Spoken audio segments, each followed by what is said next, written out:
Se conmemoran en este año 2024 5 siglos del arribo de los franciscanos a México. No quise dejar pasar este año sin comentar sobre este monumental hecho, un suceso histórico el cual marcó el rumbo de poblaciones indígenas, del sincretismo y el mestizaje, del encuentro de culturas y el destino posterior de las sociedades mexicanas.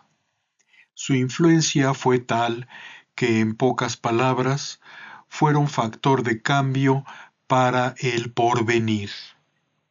Ciertos personajes destacadísimos de la orden son definidos con toda claridad con los adjetivos de educador, civilizador, humanistas y evangelizadores.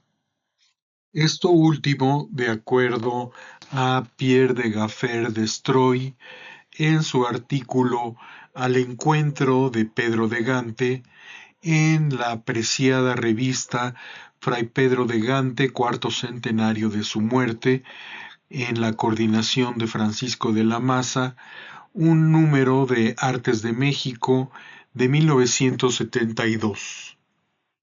El brutal impacto del encuentro, mas no descubrimiento, de dos mundos, o también de manera adecuada llamado la conquista, fue matizado en su primera etapa por una pléyade de grandes franciscanos, humanistas y educadores, promotores y constructores, ordenando la vida indígena y formándose como verdaderos educadores.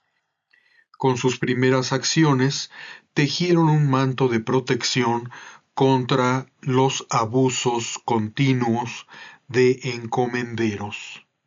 El doctor Miguel León Portilla escribió un libro imprescindible, Los franciscanos vistos por el hombre náhuatl, Testimonios indígenas del siglo XVI, editado por la UNAM en 1985.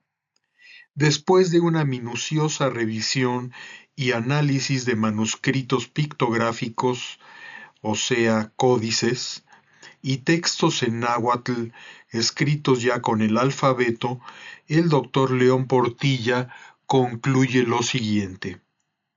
Cito: el examen de los textos citados revela que la actitud convergente de fuentes de distintos orígenes fue básicamente de aceptación y reconocimiento del quehacer de estos frailes.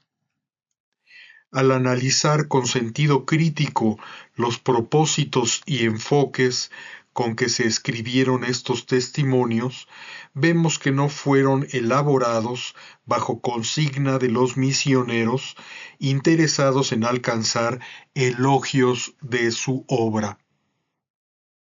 Muchos indígenas, consumada la conquista, encontraron en los franciscanos, según su misma expresión, quienes los llevan a cuestas, como madre, como padre.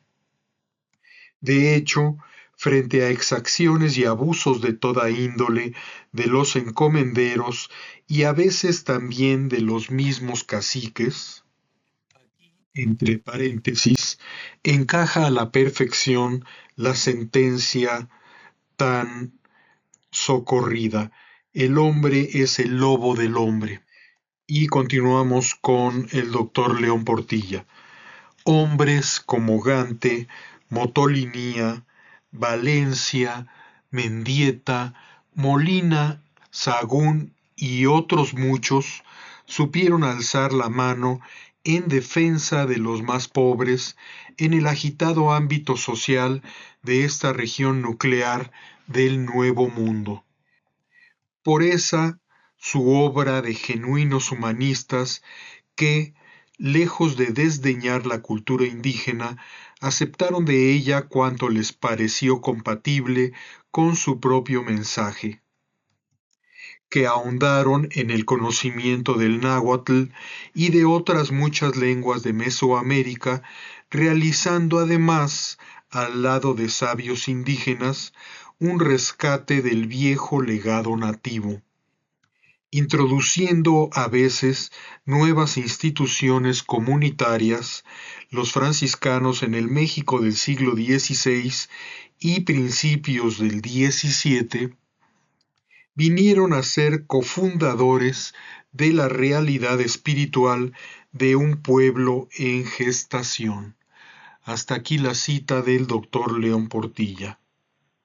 En efecto, personajes notables como Fray Bernardino de Sahagún penetraron en el alma indígena, revelando su filosofía profunda y su sabiduría transmitida de generación en generación. Ahí están los consejos del padre y la madre para sus hijos, para atestiguar los altos valores humanos presentes en una parte del pensamiento mexica. Otros religiosos franciscanos fueron destacados arquitectos, como Fray Juan de Alameda, dejando constancia de su quehacer en los conventos de Huejotzingo o Tula. Francisco de Tembleque, promotor de una obra magnífica y perdurable como el acueducto de Zempoala.